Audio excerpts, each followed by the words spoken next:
Bills surprisingly named as landing spot for former NFL receiving leader. The Buffalo Bills were named a suitor for an AFC East rival, but that trade makes lit sense for either part. It's been a hot start in 2025 for the Buffalo Bills. They're off to a 3-0 start and are huge favorites entering Week 4 against the New Orleans Saints. Their defense has been better than expected, currently 9th in the league in yards surrendered. Still, it's their offense that fuels them. After 3 games, the Bills are first in the NFL with 1,260 yards. They've accomplished this without anyone standing out as a true WR1, which is why they're being linked to a former NFL receiving yardage leader via trade. Pro Football Network's Josh Weil named the Bills as a potential suitor for Miami Dolphins wide receiver Tyreek Hill, who has been the subject of trade rumors. According to Weil, Hill has the talent to put a Super Bowl contending team over the top.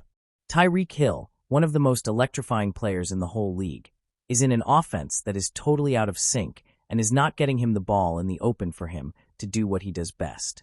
If the Dolphins decide to take calls on Hill, there will be a plethora of teams lining up for his services, and this trade could be essential for an offense to take the next step to becoming Super Bowl ready. He is that good. While he's right that Hill is someone who could make a huge impact for a contender, this trade wouldn't be feasible for either team.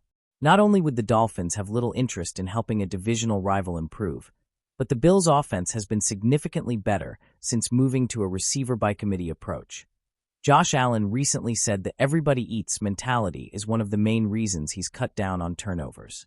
And again, having a guy like Khalil Shakir and Dalton Kincaid that you can rely on, Allen said. Then we have opportunities outside with Keon Coleman and Josh Palmer and Curtis Samuel, and just that whole everybody eats mentality has allowed us to take over, has allowed me to be free and not worry so much about where the ball is going. Adding Hill would help with explosive plays, but it could also send the offense as a whole in the wrong direction. That's why this is one move the Bills don't need to explore. When whispers ripple across the NFL, they often start as a spark, barely noticeable, easily dismissed. Yet sometimes, those sparks ignite into roaring flames that consume the sports landscape. This week, one of those sparks has ignited. The Buffalo Bills, perennial contenders, have been surprisingly named as a possible landing spot for a former NFL receiving leader. At first glance, the headline alone feels like it belongs in the realm of speculation blogs or talk radio theatrics. The Bills? A team that already boasts Josh Allen's cannon of an arm, Stefon Diggs' route-running wizardry, and an emerging set of young playmakers? Why would they need another marquee wideout, especially one who comes with a resume headlined by leading the league in receiving? But football rarely follows conventional wisdom. And the Bills, perhaps more than any team in recent memory, live at the intersection of pragmatism and daring, a window that's shrinking. The Bills' rise over the past few years has been built on one undeniable truth: Josh Allen is special. He's the kind of quarterback franchises dream of drafting, but rarely ever do. His rocket arm, bruising mobility, and ability to make chaos look routine has elevated Buffalo into yearly Super Bowl conversations. Yet, despite the hype, the Lombardi Trophy has remained elusive. The Chiefs have been the gatekeepers, and the Bengals have shown they can spoil dreams too. Now, with Allen entering his prime, the pressure has intensified. The AFC East is no longer a playground for Buffalo alone. Aaron Rodgers' arrival with the Jets, Tua Tagovailoa's precision passing in Miami, and even the Patriots' stubborn defense all present obstacles. The Bills understand what's at stake. Their Super Bowl window is not closed, but it is narrowing. Every move must be considered through the lens of maximizing Allen's championship chances. That's where the idea of adding a former receiving leader starts to make sense. The mystery receiver. The identity of the former NFL receiving leader being linked to Buffalo is part of the intrigue. Names swirl across sports talk segments. Michael Thomas. Once the king of receptions in New Orleans, injuries have dulled his shine, but his hands remain among the league's most reliable. Could a change of scenery and a rocket-armed quarterback revive his career? Julio Jones, a legend of the game, whose best days are behind him, but whose presence still commands respect.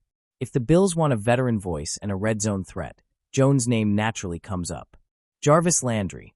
Less flashy, but his reputation as a chain mover and locker room leader could appeal to Buffalo's culture-first mindset. No matter who it is, the possibility alone electrifies fans. Adding a former receiving leader doesn't just upgrade the roster, it sends a message: we are all in. Fit in the offense. Ken Dorsey's offense has been at its best when Allen isn't asked to do everything alone. While Diggs is elite, defenses increasingly roll coverage his way. Gabe Davis flashes as a big play threat, but has struggled with consistency. Beyond them, the Bills' receiving core is talented but raw. Enter a proven veteran. A player who has led the league in catches or yards has, by definition, been the guy before. That experience matters, especially in high-stakes playoff games where one dropped pass or one mistimed route can define legacies. Imagine a scenario: divisional round, Arrowhead Stadium, Chiefs up 3 in the fourth quarter. Allen scrambles, rolls left, and instead of forcing the ball into double coverage on Diggs, he finds a veteran receiver who knows how to settle into a soft zone and secure a critical first down. That's the kind of margin Buffalo is chasing. Culture clash or perfect match. Of course, talent alone doesn't win championships. The Bills' locker room is known for its tight-knit culture, forged by head coach Sean McDermott's process mantra. Any addition has to fit. This is where skepticism arises. Some former stars struggle with reduced roles. Will a player used to being the focal point accept being WR2, or even WR3, behind Diggs and Davis? Will he embrace the grind of Buffalo winters, the smaller market spotlight, and the weight of expectations? Yet, there's also the allure of redemption. For veterans who've seen their careers dimmed by injuries or organizational turmoil, Buffalo represents stability, competitiveness, and a quarterback who can make anyone look good. It's not just a chance to play again, it's a chance to win. The surprise factor. The real surprise in this rumor isn't the Bills being interested in help. It's the type of help. Buffalo could easily focus on bolstering the run game, shoring up the offensive line, or adding another defensive playmaker. Yet, the front office seems willing to zig where others expect them to zag. That unpredictability is what makes them dangerous. Remember when they traded for Diggs? At the time, skeptics wondered if it was worth the price. Today, it looks like one of the most franchise-defining moves in the NFL. If history repeats, bringing in another former leader might be the final piece.